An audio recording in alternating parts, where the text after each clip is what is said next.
School की घंटी बज चुकी थी और छुट्टी हो गई थी। सारे बच्चे अपने क्लासरूम से निकलकर बाहर जा रहे थे, पर वहीं सनी चुपचाप बेंच पर बैठा हुआ था, बिल्कुल गुमसुम। सनी यूपी गोरखपुर का रहने वाला था और वहीं के डीएसआर स्कूल में 6th क्लास में पढ़ता था।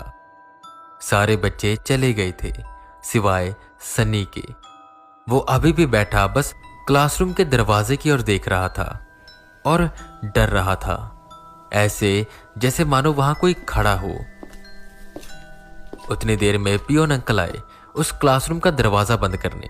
उन्होंने सनी को देखा और कहा, बच्चे अब तक तुम अपने घर क्यों नहीं गए? छुट्टी हो चुकी है, चलो जाओ घर। इतना सुन सनी एकदम से उठा और यहां वहां देखते हुए बड़ी तेजी से क्लासरूम से बाहर निकला। तेजी से भागते हुए वो अपने घर पहुंचा और सीधा कमरे में घुस गया। उसकी मम्मी को उसका ये बर्ताव काफी अजीब लग रहा था। पिछले कुछ दिनों से वो ऐसे ही कर रहा था। स्कूल से आते ही वो अपने कमरे में घुस जाता और पूरा पूरा दिन बाहर ना आता। पहले की तरह वो खेलने भी नहीं जाता और अगर कभी अपने कमरे से बाहर आता तो हमेशा डरा डरा रहता। सनी और उसके मम्मी पापा साथ में बैठे खाना खा रहे थे कि तभी सनी की मम्मी ने बात छेड़ी और सब कुछ उसके पापा को बता दिया। सनी के पापा ने बड़े प्यार से सनी से पूछा, बेटा क्या हुआ तुम्हें? तुम इतना डरे डरे क्यों रहते हो? स्कूल में कुछ हुआ? टीचर ने डांटा या सीनियर्स बुली कर रहे हैं? हमें बताओ तो। जिस पर वो कुछ नहीं कहता, बस खाना खाता रहता है कि एकदम से उसे कुछ महसूस हुआ। उसने हॉल के एक कोने की ओर देखा और भागकर अपने कमरे में चला गया। उसके मम्मी पापा चिंतित हुए और उसके पीछे पीछे गए। वो अपनी चादर के नीचे छुपा हुआ था और डर से कांप रहा था। ये सब देखकर सनी की मां बहुत चिंतित हो गई और रोने लगी। वहीं उसके पापा ने फिर पूछा, सनी बताओ तो क्या हुआ? ऐसे आप क्यों डर रहे हो? देखो कोई भी बात हो अपने मम्मी पापा को बताई जाती है। चलो बी ए गुड बॉय, बताओ क्या हुआ? जिस पर सनी चादर के अंदर घुसते हुए बोला, पापा वो क्या बेटा? सनी डरते हुए बस उस कमरे के दरवाजे की ओर देख रहा था। वो कांपते होठों से बोला, पापा वो वहीं खड़ा है और बस मुझे देख रहा है। ये सब बहुत डरावना है, मुझे बहुत डर लग रहा है। स्कूल में, घर में, पार्क में, हर जगह वो मेरे पीछे पीछे आता है। सनी जोर जोर से रोने लगा। उसके मम्मी पापा उस दरवाजे की ओर देखते हैं पर वहां पर कोई नहीं था।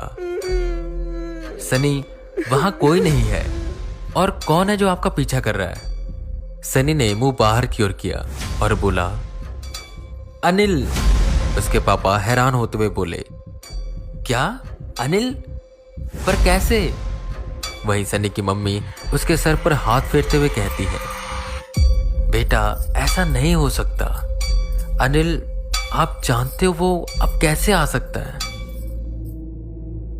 अनिल सनी का क्लासमेट था और उसकी लाश हफ्ते पहले ही स्कूल के बॉयज टॉयलेट में मिली थी। मौत की वजह भूख और प्यास थी। किसी ने उसे बाथरूम के अंदर बंद कर दिया था, पर किसने ये अब तक किसी को पता नहीं चला था। पुलिस अपनी जांच पड़ताल में लगी हुई थी पर उन्हें कोई सुराग नहीं मिल रहा था। अनिल पढ़ाई लिखाई में बहुत तेज था पर शाई था और हर बात पर डरता रहता था। तो क्लास के सब लड़के उसे छेड़ते थे और उसे लड़की कहते थे और यही बात उसके सीनियर्स को भी पता चल गई तो वो भी उसे छेड़ने लगे, उसे बुली करने लगे। आते जाते उसका मजाक उड़ाना, उसकी किताबें फेंकना और उन्हीं सीनियर्स में शामिल था अनिल और सन्नी की क्लास का स्टूडेंट सिद्धार्थ, जिसका बड़ा भाई विक्रम 11th क्लास में पढ़ता था।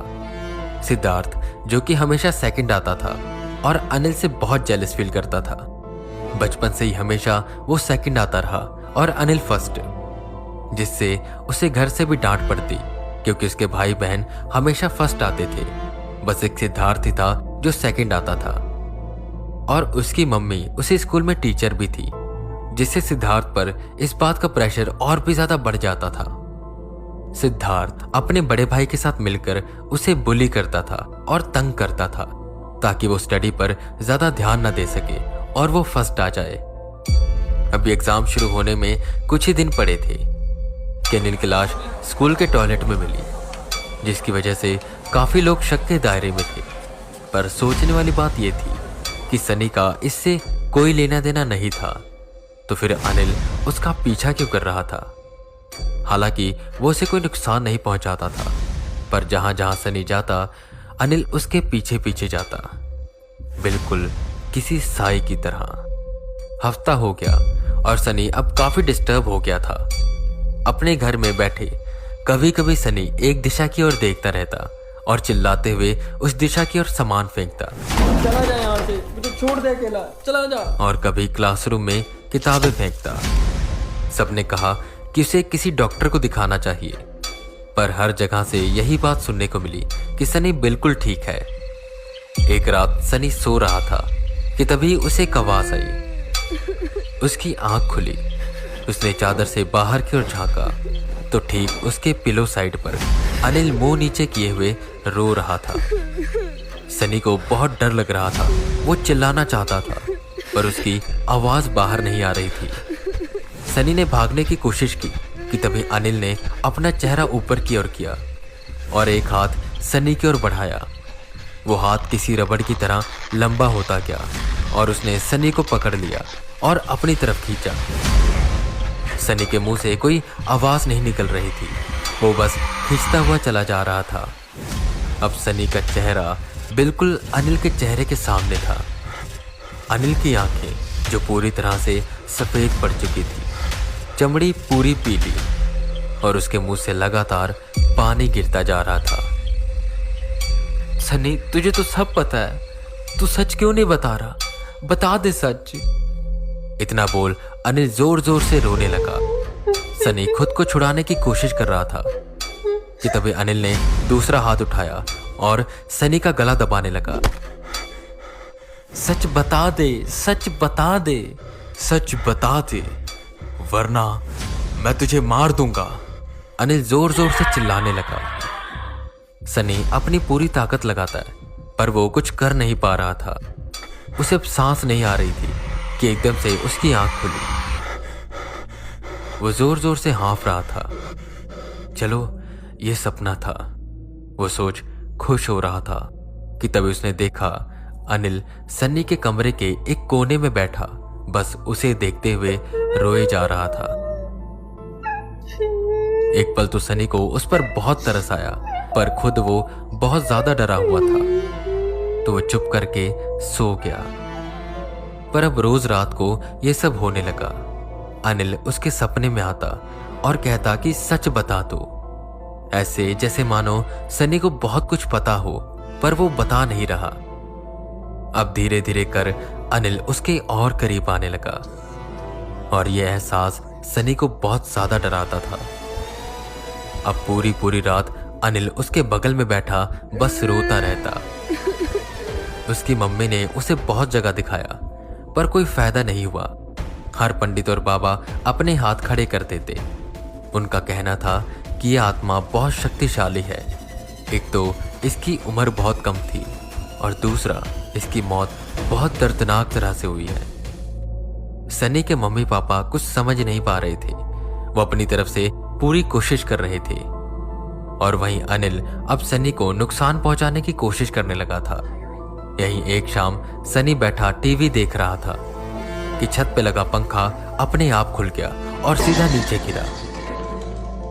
ये तो शुक्र था कि सनी दूसरे सोफे पर बैठा हुआ था जिससे उसे ज्यादा चोटें नहीं आई, पर इस हादसे ने उन सब का दिल दहला दिया था। जब सनी की जान पर बन आई तो उसने एक शाम अपने मम्मी पापा को सब कुछ सच सच बता दिया। जिस सच को सुनकर वो दोनों हैरान हो गए और अगले ही दिन पुलिस के पास पहुंचे। पुलिस सीधा स्कूल पहुंचती है जहां सिद्धार्थ की मम्मी निमिर्ता, जो कि उसी स्कूल में टीचर थी, उन्हें बुलाया गया और उन्हें अनिल के मर्डर केस में अरेस्ट किया गया क्योंकि उन्होंने ही अनिल को बाथरूम के अंदर बंद किया था। ये सुनकर सब हैरान थे कि वो आखिर ऐसा क्यों करेंगी।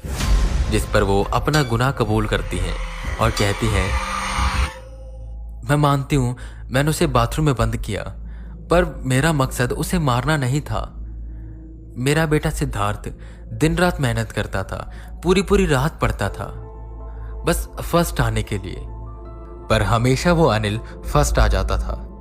मैं मेरे बेटे की परेशानी को देख नहीं पा रही थी, तो मैंने ये प्लान बनाया कि मैं अनिल को स्टडी से थोड़ा दूर करूंगी, उसे कामों में बिजी रखूंगी ताकि वो स्टडी कर ना पाए और मेरा बेटा फर्स्ट आ जाए। और इसीलिए मैंने उसे एक दिन कुछ अलग असाइनमेंट का काम दे दिया और दूसरे दिन कोई और काम। ऐसे ही कर मैं उसे स्टडी से दूर करने लगी। एक दिन बच्चों की एक्स्ट्रा क्लासेस थी। अनिल मेरे पास आया कुछ नोट्स लेने। मैं नहीं चाहती थी कि वो उन एक्स्ट्रा क्लासेस को लगाए। मैं नोट्स निकाल ही रही थी कि उतनी देर में वो बाथरूम गया। मुझे लगा यही सही मौका है, मैं उसे बाथरूम में बंद कर देती हूँ।